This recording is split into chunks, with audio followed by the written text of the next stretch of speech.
Hello everyone. आज बताएंगे stability of carbocation, कार्बेनाइन and free radical intermediates. इस सब स्टेबिलिटी कैसे एक्सप्लेन करते हैं कार्बोकेटायन का, कार्बेनाइन का, फ्री रेडिकल का। तो स्टेबिलिटी एक्सप्लेन करने के लिए दो जो इलेक्ट्रॉनिक इफेक्ट है उसके बारे में अच्छे से जानना होगा। एक हाइपर कॉन्जुगेशन और एक है इंडक्टिव इफेक्ट। ये हाइपर कॉन्जुगेशन के थ्रू भी कार्बोकेटायन, कार्बेनाइन और फ्री रेडिकल का स्टेबिलिटी एक्सप्लेन कर सकते हैं और इंडक्टिव इफेक्ट के थ्रू भी एक्सप्लेन कर सकते हैं सबका। तो यहां पर फर्स्ट देखते हैं types of carbocation, कार्बेनाइन and free radical. अब यहां पर देखिए ये जो टाइप्स है, टाइप्स ऑफ कार्बोकेटायन जो होता है ये 1 डिग्री भी होता है। 1 डिग्री कार्बोकेटायन होता है, 1 डिग्री कार्बोकेटायन, 2 डिग्री कार्बोकेटायन और 3 डिग्री कार्बोकेटायन होता है। तो 1 डिग्री कार्बोकेटायन कौन सा होता है? CH3 CH2+। अब देखिए यहां पर जो पॉजिटिव चार्ज कंटेनिंग कार्बन है, पॉजिटिव चार्ज कंटेनिंग कार्बन है उसके साथ एक ही कार्बन एटम अटैच है। अगर इसके साथ एक कार्बन एटम अटैच होगा तो 1 डिग्री कार्बोकेटायन होगा। अगर इसके साथ 2 कार्बन एटम अगर अटैच होता है, ऐसे CH+ CH3, ये अगर है इस पॉजिटिव चार्ज कार्बन एटम के साथ 2 कार्बन एटम अटैच है, मतलब ये 2 डिग्री कार्बोकेटायन हो गया। अब यहां पर CH3, यहां पर CH3 और यहां पर हो गया एक CH3। अब यहां पर देखिए ये जो पॉजिटिव चार्ज कार्बन एटम है इसके साथ 1 2 3 कार्बन एटम से अटैच है। तो ए हो गया 1 डिग्री, ए हो गया 2 डिग्री और ए हो गया 3 डिग्री कार्बोकेटायन। ठीक है। अब इसका जो स्टेबिलिटी है, अब कौन ज्यादा स्टेबल है, कौन लेस स्टेबल है, तो वो हाइपर कॉन्जुगेशन के थ्रू बता सकते हैं, इंडक्टिव इफेक्ट के थ्रू बता सकते हैं। अब हाइपर कॉन्जुगेशन और इंडक्टिव इफेक्ट के थ्रू कैसे बताएंगे? अब देखिए तो यहां पर जो कार्बन है वो पॉजिटिवली चार्ज है और यहाँ पर ये जो मिथाइल ग्रुप है इसका प्लस आई इफेक्ट है। प्लस आई इफेक्ट मतलब इलेक्ट्रॉन डोनेटिंग ग्रुप्स है। तो ये इलेक्ट्रॉन डोनेट करता है, ये ऐसे इलेक्ट्रॉन डोनेट करेगा।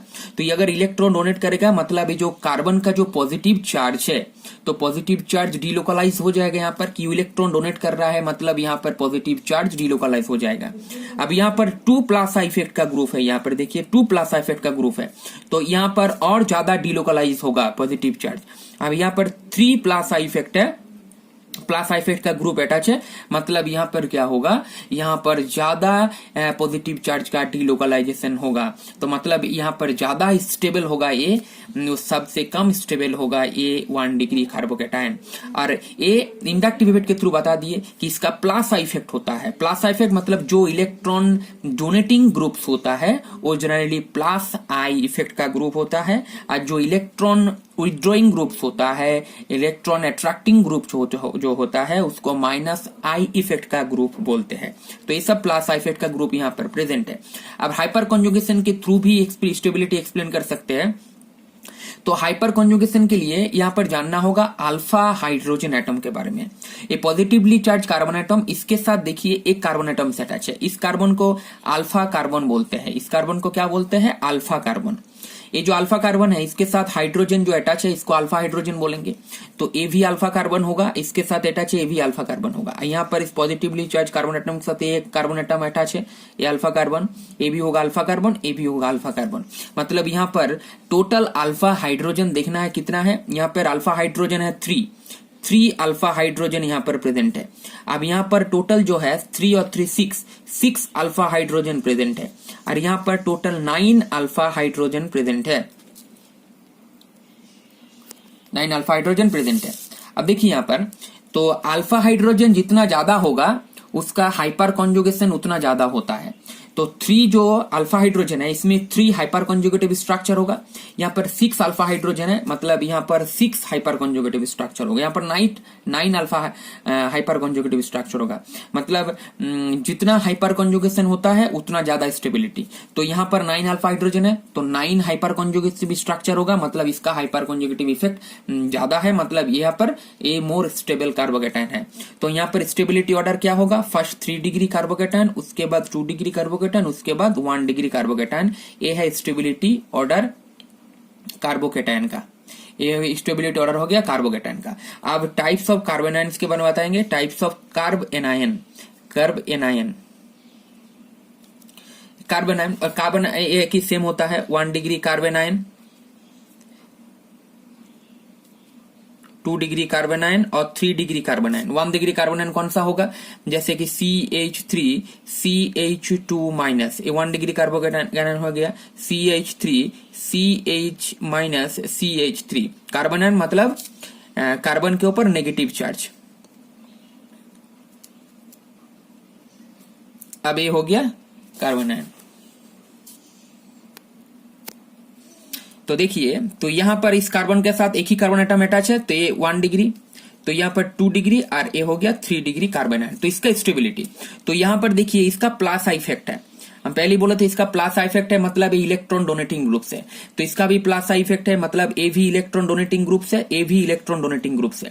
तो यहां पर देखिए इलेक्ट्रॉन का जो नेगेटिव चार्ज है कार्बन का, वो नेगेटिव चार्ज का डीलोकलाइजेशन नहीं हो रहा है, और नेगेटिव चार्ज मतलब इलेक्ट्रॉन डोनेट कर रहा है, मतलब और ज्यादा नेगेटिव चार्ज यहां पर लोकलाइज हो रहा है, मतलब कार्बन और ज्यादा नेगेटिवली चार्ज हो रहा है, मतलब यहां पर ए कार्बन स्टेबल नहीं हो रहा है, स्टेबल हो रहा है यहां पर इससे ज्यादा स्टेबल है ए। क्यों, यहां पर एक ही प्लस इफेक्ट का ग्रुप है, उसका मतलब क्या है, यहां पर कम इलेक्ट्रॉन लोकलाइज हो रहा है, लेकिन यहां पर ज्यादा इलेक्ट्रॉन लोकलाइज हो रहा है। ठीक है, तो इसके हिसाब से जो स्टेबिलिटी होगा सबसे ज्यादा स्टेबल होगा 1 डिग्री, तो 1 डिग्री सबसे ज्यादा होगा, उसके बाद 2 डिग्री होगा, और 3 डिग्री कार्बोकेटायन होता है लेस, कार्बन आयन होता है लेस स्टेबल। ठीक है, तो ये है स्टेबिलिटी ऑर्डर। अब दिखाएंगे फ्री रेडिकल के बारे में। अब फ्री रेडिकल जो होता है, अब यहां पर देखिए टाइप्स ऑफ फ्री रेडिकल भी होता है 1 डिग्री फ्री रेडिकल, 2 डिग्री और 3 डिग्री। तो 1 डिग्री मतलब ये जो unpaired electron containing carbon atoms है, इसके साथ अगर एक कार्बन एटम अटैच है मतलब 1 डिग्री, अगर इसके साथ 2 कार्बन एटम अटैच है तो 2 डिग्री, इसके साथ 3 है तो 3 डिग्री। अब ये जो अनपेयर्ड इलेक्ट्रॉन कंटेनिंग कार्बन है, इसके साथ जो इसके साइड में जो कार्बन होता है, इसके साथ जो कार्बन अटैच होता है उसको अल्फा कार्बन बोलते हैं। तो यहाँ पर 2 अल्फा कार्बन है, यहाँ पर 1 अल्फा कार्बन है, यहाँ पर 3 अल्फा कार्बन है।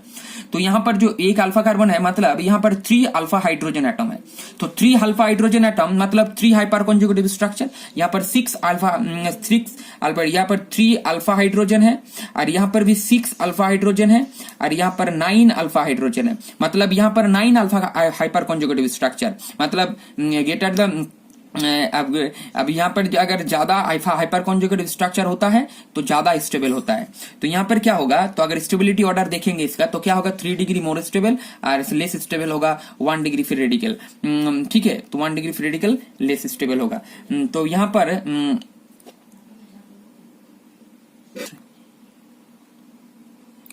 तो यहाँ पर 9 अल्फा हाइड्रोजन है, 9 हाइपर कॉन्जुगेटिव स्ट्रक्चर, मतलब यहाँ पर जो होगा 3 डिग्री फ्री रेडिकल, उसके बाद होगा 2 डिग्री फ्री रेडिकल, उसके बाद होगा 1 डिग्री फ्री रेडिकल, मतलब ये हो गया उसका फ्री रेडिकल का स्टेबिलिटी ऑर्डर। तो ऐसे करके एक्सप्लेन कर सकते हैं फ्री रेडिकल का स्टेबिलिटी ऑर्डर, कार्बोकेटायन का स्टेबिलिटी ऑर्डर, और कार्ब एनायन का स्टेबिलिटी ऑर्डर हाइपर कॉन्जुगेशन और इंडक्टिव इफेक्ट के थ्रू। ठीक है, थैंक यू।